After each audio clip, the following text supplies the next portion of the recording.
On May 28, 1990, more than 100 passengers boarded a plane bound for San Antonio, Texas, and settled in for what they thought would be a pleasant trip. But less than halfway through the flight, at 35,000 feet above the ground, all that would suddenly change.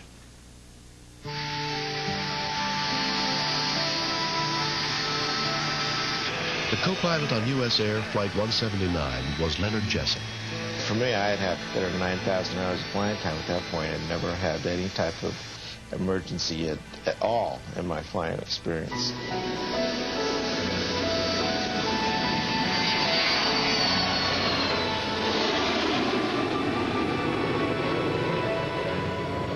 We were westbound en route to San Antonio. We were probably about 100 miles east of Memphis. The plane had leveled off at 35,000 feet. Meals were being served, and flight attendant Dan Matthews was passing out beverages. Anything with lunch today, sir? I was serving a passenger sitting in a window seat, and the lady in the row right behind him calmly said to me, "Sir, I don't think my husband's breathing." He was darkish gray, kind of hunched over. He was not making any motion. Ladies, I need you to up and out of your seats right away. Unbuckle your seatbelt. The symptoms that were taught in our initial training, I knew it was total airway obstruction. Sir, are you okay? Sir, are you okay? Respond to me. Respond. Using the skills he had learned in his flight training, Dan immediately began performing the Heimlich maneuver. Respond, sir. Doing good. Keep going. It's still blocked. Are you sure it's still blocked? It's still blocked. The abdominal thrusts were not working because I could not get him up high enough to get the force. So I started doing chest compressions. Go on. Don't quit. Keep going. You're doing good. That's it. Is it coming out? It's not coming out yet. I'm not quite sure I could say he was dead or alive at that point, but I knew we better get on the ground or we better get something done here right away. The victim's 79-year-old wife had been sitting next to him. It happened so suddenly. And before I knew what was happening, the stewards took me away so that I didn't realize it was as serious as it was. First-class flight attendant Mike Sullivan notified the captain and the co-pilot there was a medical emergency on board. Started the Heimlich maneuver. The guy's unconscious and non-responsive. We're not at liberty to leave the cockpit, so a medical emergency is left up more to the discretion of the flight attendants. Let us know what we can do to help. Keep us updated. Will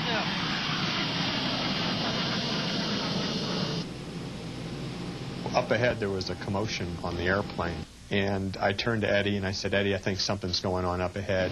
I said, "I'm going to go up there and see if I can help him out." Doing good. Doing good. I'm a doctor. Doctors Eddie Sanders and Charles Plotkin, two anesthesiologists, happened to be on board. I gave several attempts at a Heimlich maneuver and didn't feel as though I could get anywhere. It had been 4 minutes since the victim's airway was blocked. So I said, well, if he's choking, the Heimlich doesn't work. I figured a back slap would work well for him.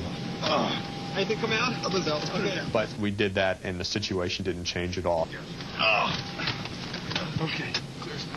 I did a quick finger sweep. There was nothing there, and I attempted mouth-to-mouth. Try and give him another breath.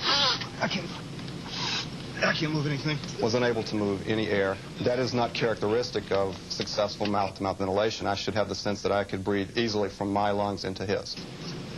I tried to check a pulse on the patient, a carotid pulse, and felt absolutely nothing. Okay, he's still not breathing. He was about as blue as a pair of blue jeans. He was totally lifeless. Here. If this guy had been in my operating room, I would be really worried, and I'd be calling out for help. They were more than 15 minutes from the nearest airport large enough to land the plane. We're running out of time. We know what needs to be done. We don't have the equipment. You have to move some air, or nothing is going to be successful from this point on. And at that point, I said, okay, we're going to have to cut this man's neck. We're going to have to get a surgical airway. Eddie, we're going to have to do a surgical airway.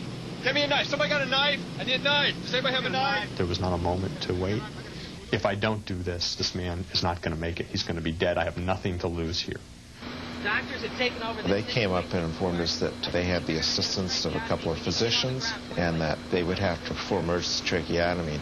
Yes, sir. U.S. Air 179 needs to declare a medical emergency. We'd like to have assistance landing at Memphis as quickly as possible. Has anybody got a knife? Someone handed me a plastic knife, and almost getting fed up, I threw it on the floor and said, no, I need a real knife. I need a real knife. From somewhere on the plane materialized a Swiss Army knife. Open it for me. Give me the big blade, please. There's no time to sterilize anything. If the man lives to get an infection, you've done a great job. Hold him real still. Okay, I got it right there. We're going to have to put something in here, Eddie. We need a pin, please, a tube of some kind. We asked for a pin to give us some ability to provide a little bit of oxygen to this patient. This work for you? Yeah, that's right. Please take that apart. Give me the bottom part, please. I held my finger in that hole.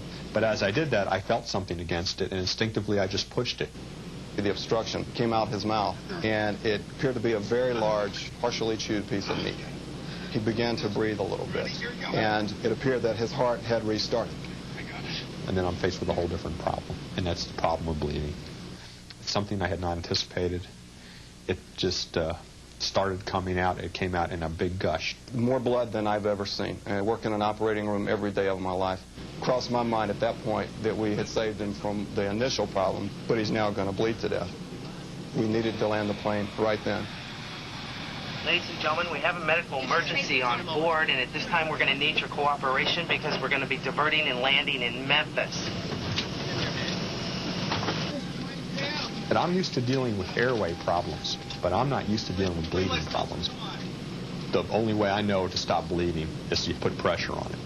And I realized that maybe if I squeezed around the loose skin that's in the neck area here, bring it together around the pen cap, then I could at least put pressure on whatever was bleeding. One of the flight attendants brought a big handful of sanitary napkins. And I began to pile one after the other around the hole that we had made. Keep them coming. Pretty good.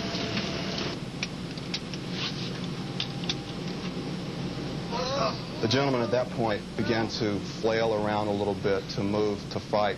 My concern is that he was going to stand up and probably rip everything out of his neck. It literally took both of us to try to keep him from moving. Sir, please lie still for us.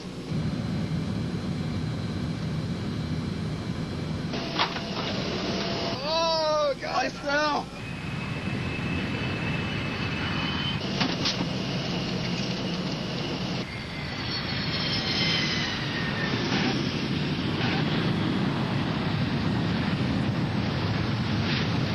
He was starting to regain almost his normal color.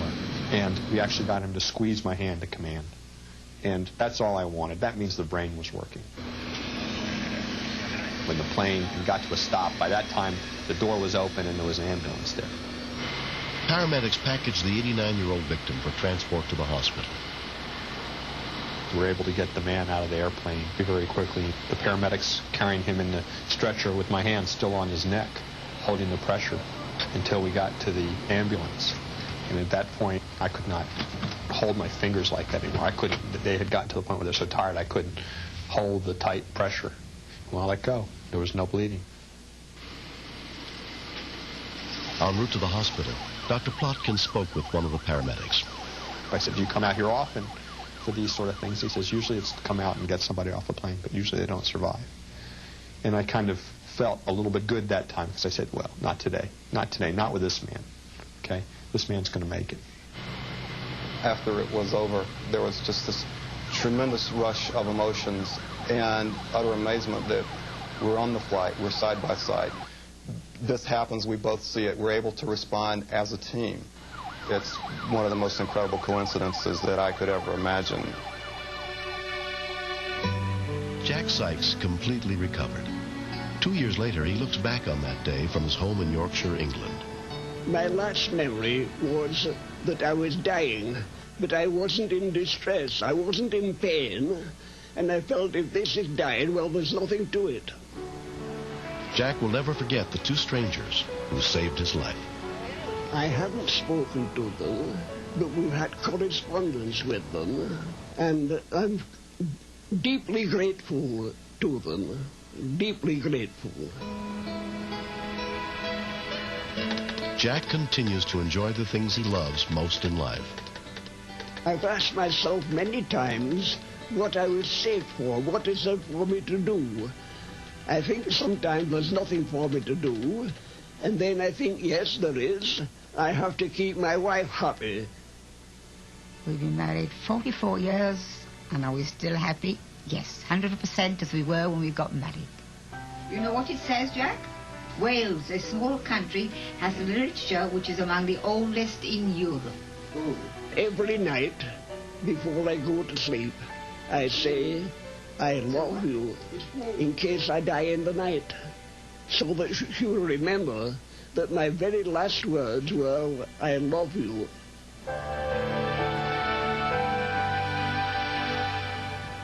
Next. Stephen's just a very outgoing, active child. His biggest asset and his biggest drawback is that he's just very independent and thinks he can do anything by himself.